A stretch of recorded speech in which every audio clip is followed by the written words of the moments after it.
Hi guys, what's up? To-travel tayo for 13 hours papuntang Cagayan. So from morning to evening, so 13 hours yung travel natin. Sa Cagayan na tayo matutulog guys.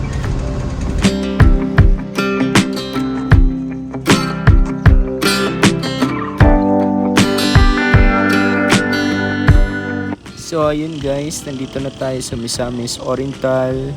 So first is galing kami ng Cagayan, dumaan muna kami dito sa Claveria, 30 minutes from Cagayan para mag-relax, para maka-recharge kami before kami pupunta ng Bukidnon. So ito yung first day trip namin.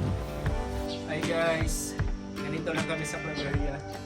Chill yung live, 20 pesos yung entrance. Makikita mo na yung buong paligid dito. Yung coffee nila is 20 pesos. Beef Paris, 70 pesos.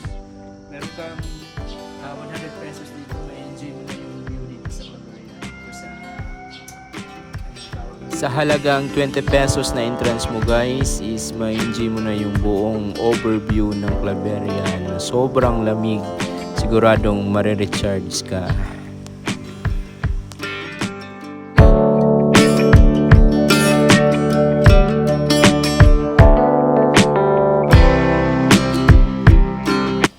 Pagkatapos guys, dumiretso na rin kami ng Libuna. Nagmumotor lang pala kami. So nagbus ako noon kasi nandito sa Cagayan yung motor ko. So yan na. Ay, putik. So ayan guys, dumiretso na rin kami ng Dahilayan kasi malapit lang. At saka sumakay din kami ng kabayo. Maitry nga kung anong feelings. So ayan guys, sa halagang 50 pesos makakasakay ka na ng kabayo at saka unlimited yung pagpicture mo dito. So ayan guys, dito na pala tayo sa entrance ng Dahilayan Adventure Park. So nandito lang din sa gilid yung mga souvenirs, kung gusto niyo ng mga souvenirs pag kayo'y pauwi na para sa inyong mga pamilya. So ayan, marami silang binibenta dito, printed t-shirt, merong cups, merong yung mga maliliit, yung ilagay sa ref. Basta marami dito, nasa gilid lang siya ng park. At saka ganda dito sa Dahilayan guys kasi sobrang lamig, wala kang maramdaman talaga na araw dito pag dito ka nakatira. Diyan meron din nagbibenta dyan si Kuya, nagbibenta ng mga binaki. Ang tawag dyan yung milled na corn. Masarap din yan guys. At saka dito na tayo sa entrance, dito sa baba. So magbabayad na kami ng 100 pesos per head. So ayan, susuotan ka ng mahiwagang bracelet dyan. So pwede ka nang magpasok doon sa loob. So ayan na guys, papasok na tayo sa 100 pesos na entrance. Titingnan natin kung worth it ba yung 100 pesos. Ano bang meron dyan sa ilalim. Actually guys, pangatlong beses ko na itong nakapunta dito sa Dahilayan nung last time. Pero tingnan natin ngayon kasi 3 years ago. At saka nag-pandemic pa nung merong bago dito. So dyan sa unahan is mga ticket boat yan. Sasakay ka ng zipline.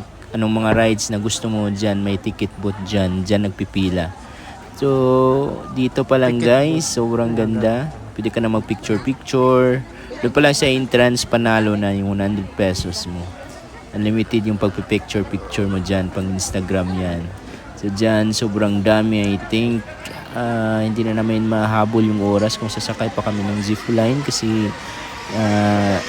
alas 3 na ng hapon.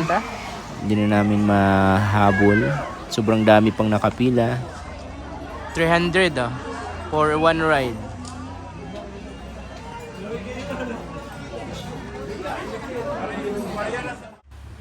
So ayan na guys, maglakad muna tayo dito sa mga pine trees nila. Kasali pa rin to doon sa 100 pesos na entrance. Lakad-lakad tayo dito, ilang steps ba to hanggang pababa to siya. So yan guys, yung Dahilayan, very calm. Sobrang luwag ng place nila dito guys. Ang daming mga rides. Hindi lang zipline, meron pang rides na doon sa, meron pang bata, meron pang adult din. Yung maganda dito sa Dahilayan guys is sobrang calm yung place.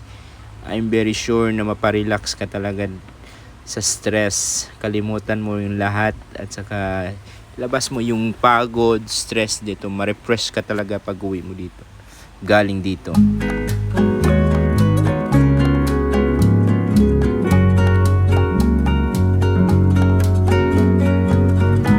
Dito pala sa Dahilayan guys is medyo cozy or expensive yung mga entrance dito at saka mga rides nila.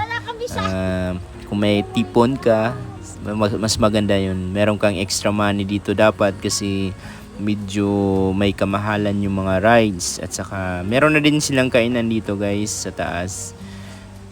Expected yung price, Starbucks. So, pwede kang mag-coffee dun sa taas. So, kami dito is day tour lang. Yung iba kasi dito is nag-stay sila dito ng 1 night, 2 days. Kami is day tour lang. Mag-entrance ka lang ng 100 pesos. At saka, dun sa taas, 150. Mag-rent ka ng mga rides dito. Picture-picture. May enjoy mo na. May mga 2,000 ka dito. Enjoy mo na yung day tour mo dito, guys. So, ayan guys, pagkatapos namin dun sa baba, bumalik naman kami dito sa taas. At try natin yung ibang park na 150 pesos daw per head yung entrance. Titingnan natin kung anong meron ba doon, meron bang pinagbago. So, yun na nga, pangatlong beses ko na to dito makapunta. I think maraming nagbago kasi 3 years ago. So, titingnan natin ngayon guys. Yan na guys, magbabayad na tayo ng entrance. Adult 150, for kids 100 pesos. Ito yung entrance ng kabilang park nila.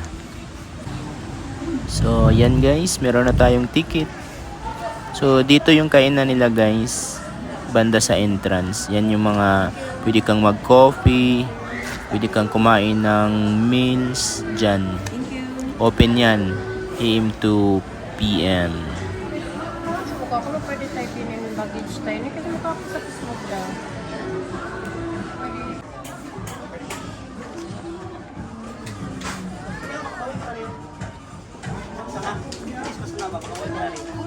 $150 ang mineral.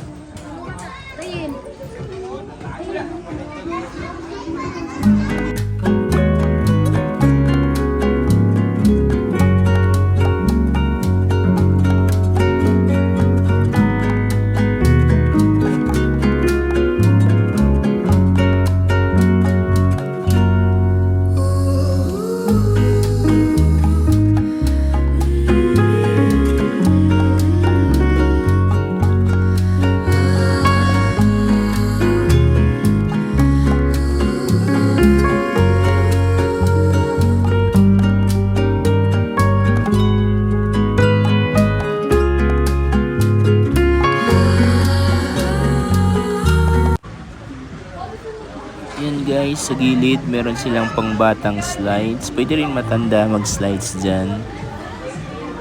Slides lang yan hanggang sa baba. Merong mag-pick up sa'yo doon sa baba. Dadaan yan sa bridge dito.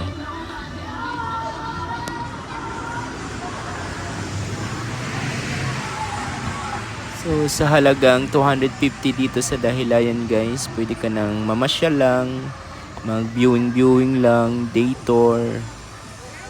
Huwag ka lang kumain, 250 lang. So pwede ka namang kumain. Meron kayong mga iisa sa inyo, meron kayong 1,000, pwede na kayong mag-coffee doon sa taas. Yun, merong kainan doon, merong coffee.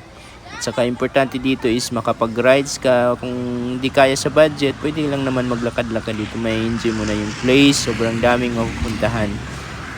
Meron din ditong ano guys, yung tawag dyan, merong sa hanging bridge dyan sa baba, naka-close siya. Meron siyang entrance fee din na 50 pesos. Ano lang siya, dyan sa baba meron siyang hanging bridge. So ito yung, hindi namin natanong magkano yan guys. Pang bata yan, maraming mga bata dyan na mahilig. Kahit detour lang dito guys, sobrang sulit na. May 500 ka dito at saka pang gas. Sulit na guys, pang patay oras lang. Kung may mga holiday, pwede kang tumambay dito. Magbayad ka lang ng entrance. Entrance lang naman dito, pwede ka nang makain. Yung sa kabila, sa baba, 100. Dito, 150.